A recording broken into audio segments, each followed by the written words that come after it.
Welcome to the Engines of Texan, Episode 8, Making Texas Cool. I'm Brandon Seale.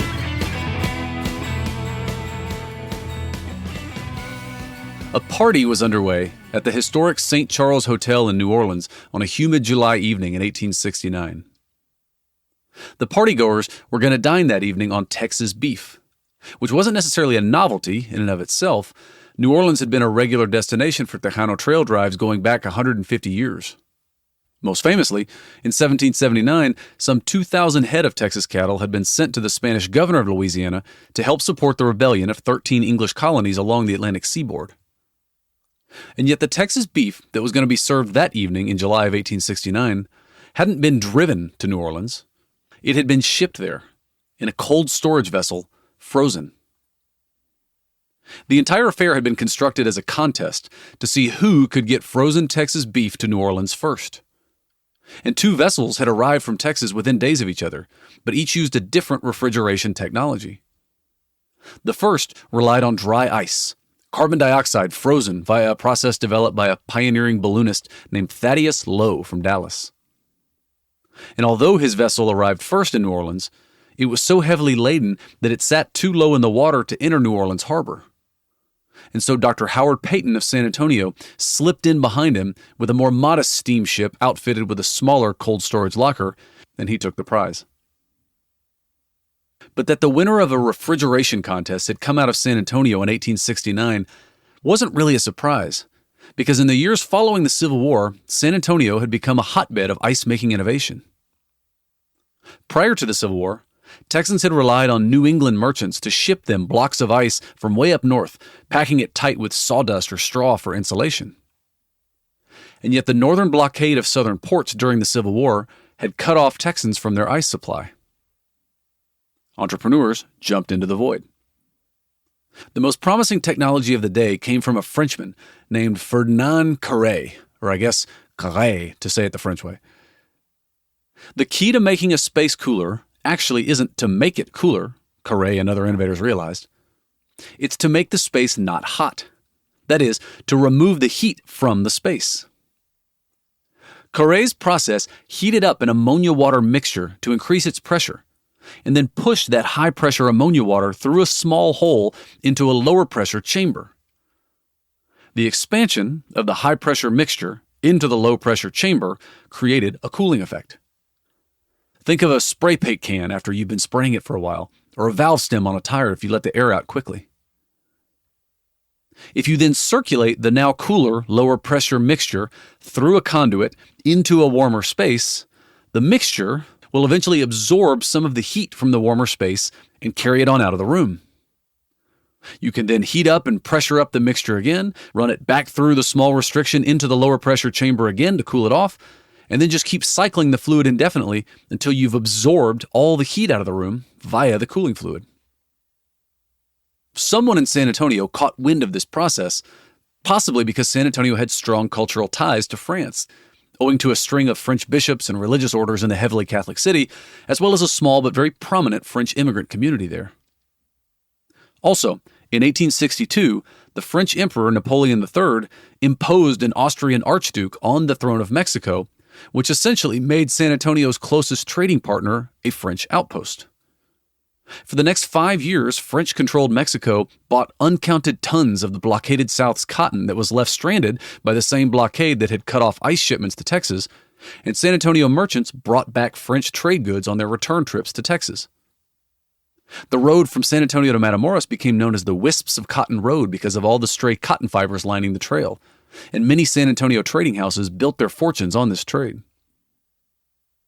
In 1863, someone set up a Carré aqua ammonia absorption refrigeration machine, as it was called, in Matamoros. And then somehow, in 1865, a Confederate Signal Corps major named Daniel Livingston Holden got a hold of one of these Carré refrigeration machines and moved it to San Antonio. The Carré machine, however, like many other early attempts at mechanical refrigeration, worked far better in theory than it did in practice. And so Holden set himself to the task of making a Carré machine actually work. First, instead of directly heating the ammonia water mixture with a wood fire, Holden ran steam coils through the mixture so that he could heat it in a more controlled manner. Second, the hard water that he was using initially from San Pedro Springs kept fouling his equipment with calcium buildup, and he realized that he could achieve much more consistent results by using distilled water, which had the added benefit of producing super clear ice, clearer even than natural ice, which made for great marketing.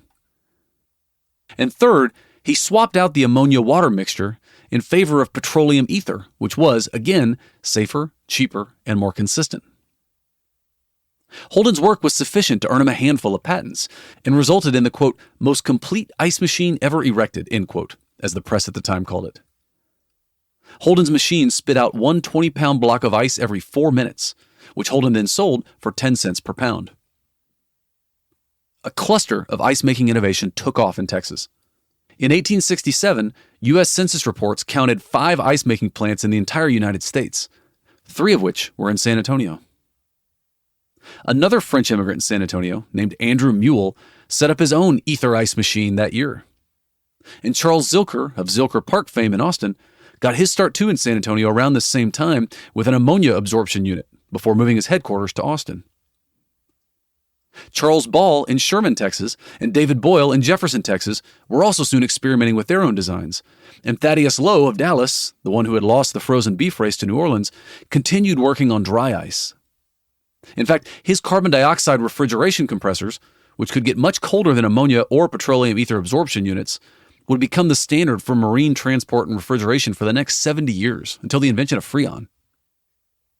But one of the things that I find most interesting is that at a cost of between $30,000 to $70,000 per unit, at a time when the entire capital investment in the state of Texas was only like $3 million or so, each one of these ice plants represented something like 2% of the state's plant capacity. It's the 19th century equivalent of building a new car manufacturing plant or a refinery or a semiconductor production line. And having so many different innovators working in the same space at the same time had the predictable result of driving prices down, from 10 cents a pound to 1 cent per pound of ice in just the first decade.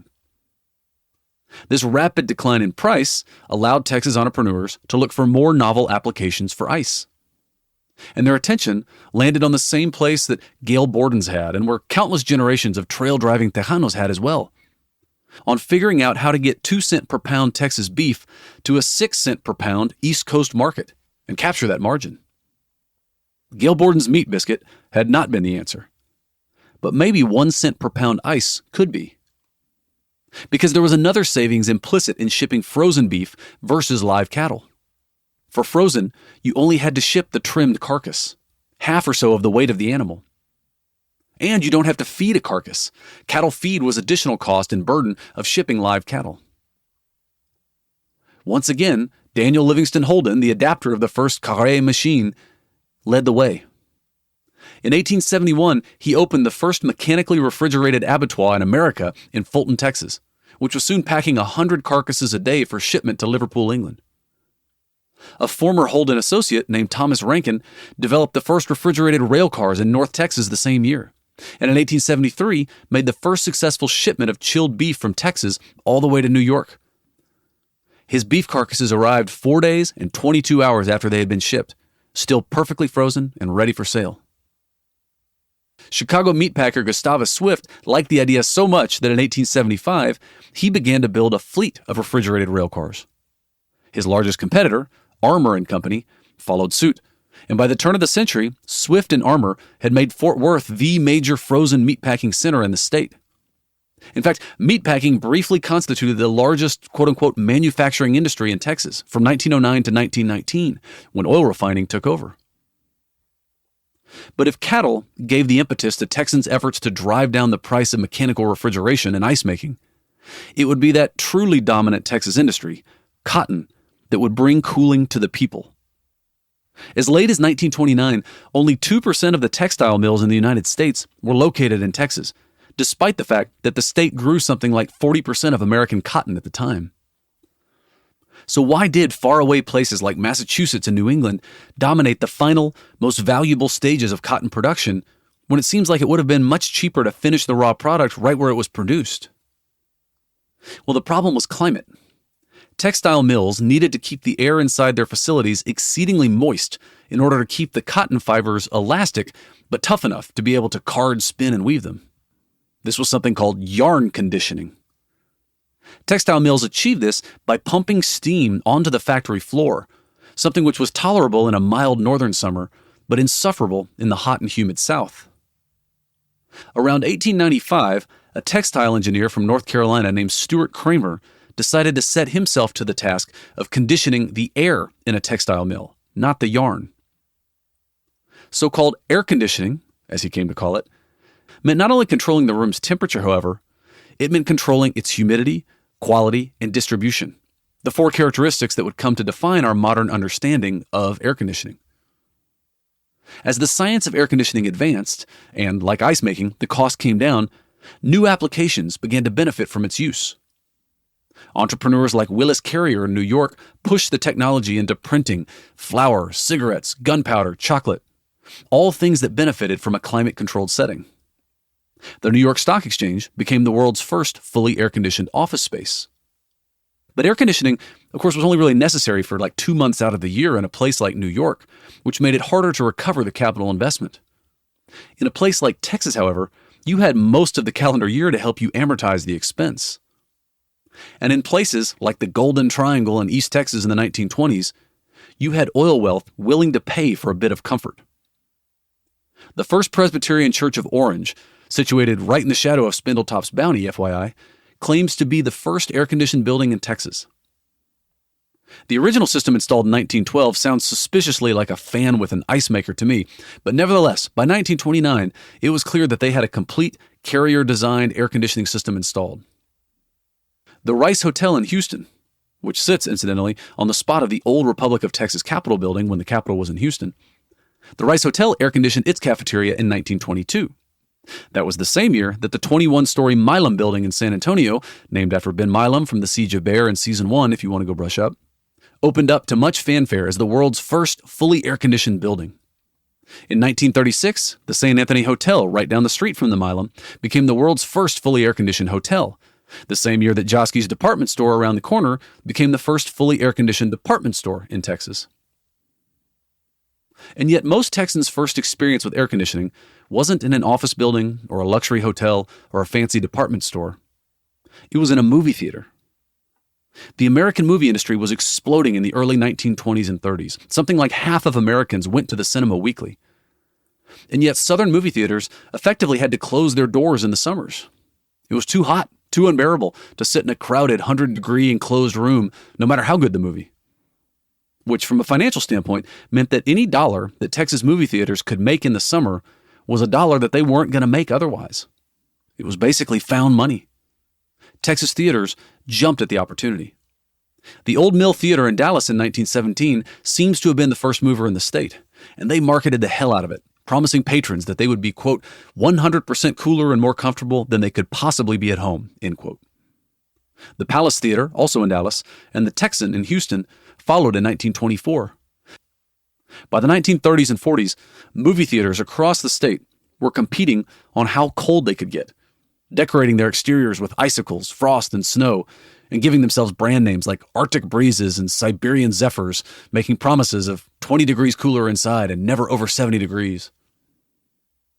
I feel like, but don't quite know how to prove, that the fact that air conditioning came to Texas with the movies had another profound impact on the Texas psyche, on the American psyche maybe. Americans have always been good at reimagining what it is that makes them Americans, and coming of age during the dual national crises of the Great Depression and World War II, movies led the way in defining a new 20th century American identity. And by far, the most American of American film genres of this period was the Western, which was inseparable then as now from Americans' views of Texas and Texans' views of themselves. Western movies made Texas cool, if you'll forgive the pun, in a way that it had never been before, too. John Wayne's Alamo in 1960 represented the height of this. For a nation living through an ideological Cold War, unprecedented technological advancement, and rapidly changing demographics, Texas Westerns, quote, gave substance to the ideal of personal self-determination and responsible freedom that the realities of modern life and institutions seem to deny, end quote. And yet, the cinematization of Texas mythology for American audiences required homogenizing Texas a bit, and frankly, cherry-picking those aspects of Texanity that were most palatable to audiences in other parts of America, which at the time meant firmly anchoring Texas mythology in the Anglo-American part of its identity.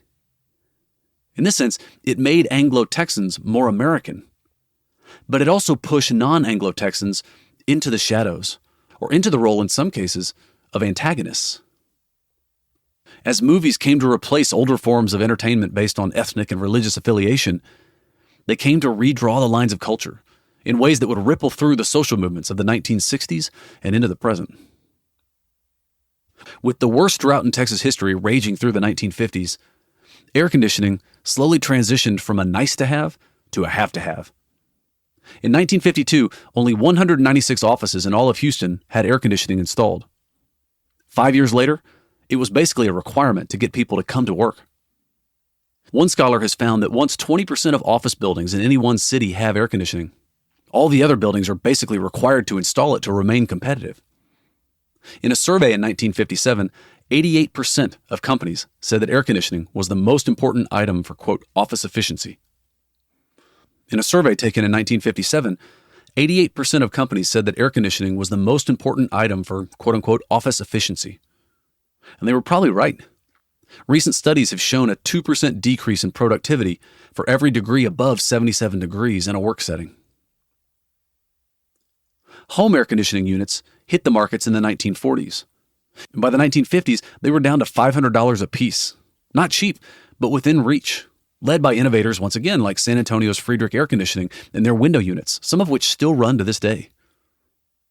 By 1966, Texas became the first state to have half of its homes and apartments air-conditioned.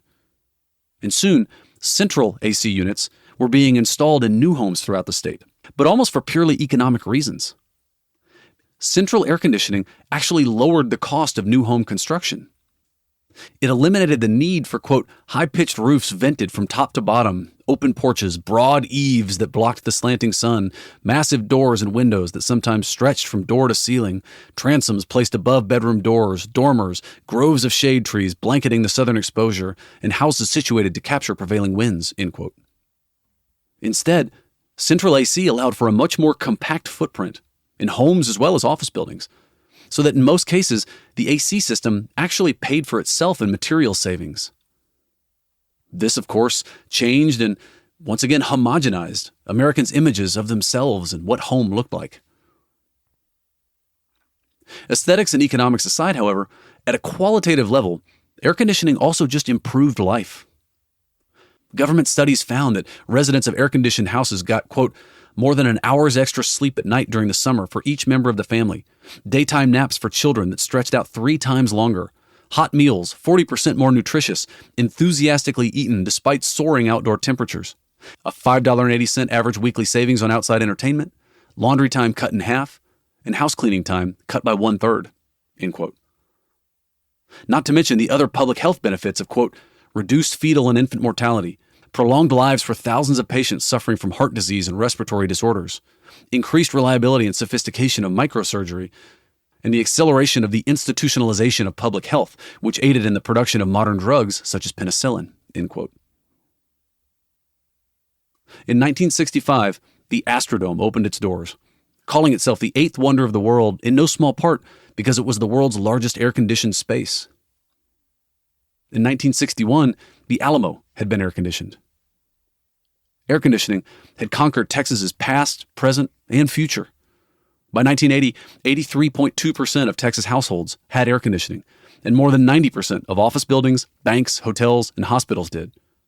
By 1980, in fact, fully 1/3 of the tractors in the state were air-conditioned. Air conditioning, in the words of one scholar, led to a, quote, dramatic decline in regional distinctiveness, end quote, as well as, quote, the largest migration of human beings in the history of the United States, end quote. And for a country whose history has been built on people moving around, that's no small claim. But air conditioning made Texas comfortable, both psychologically and physically, for people from other parts of the United States. The first half of the 20th century, in fact, had seen a massive outmigration of 10 million people from the unair-conditioned South. But the second half of that century saw an even larger immigration into the now air-conditioned Sunbelt. And their most common destination was Texas. Texas went from the 6th largest state in the Union in 1950 to the 2nd largest by 2000, with a population today 4 times larger than it was in 1950.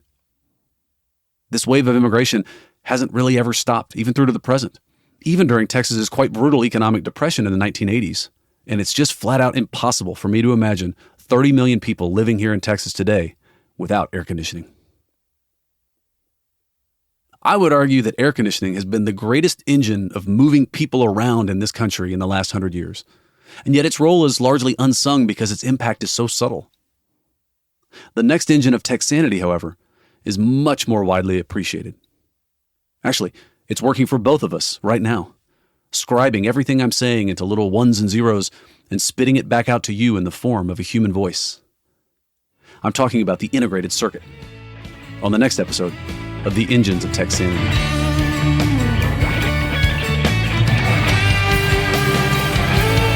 Thank you for listening.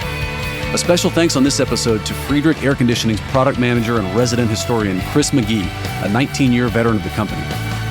And thanks to Friedrich Corporate for letting me use one of their old ads as the cover art for this episode. This season is brought to you by the 11th Street River House in Bandera, Texas. Sort of. My wife and I have dreamed for years about owning a place in Bandera, and we finally bought a house there last year. 4 blocks from the bars, 3 blocks from the Frontier Times Museum, with 120 feet of Medina River frontage and a collection of historic Texas maps on the wall, curated by yours truly. It's a great place to spend a weekend and to sort of indirectly support this podcast. Look it up under 11th Street River House on Airbnb or on VRBO. Editing for this episode was performed by Susana Canseco. Sound engineering by Stephen Bennett. Stephen Bennett also composed and performed the theme music. You can find more about Stephen at info@nosomedia, nosomedia.com. David Moore designed the cover art for this season. You can find him at illustrationonline.com. For more information on our sources and other projects, please check out www.brandonseale.com.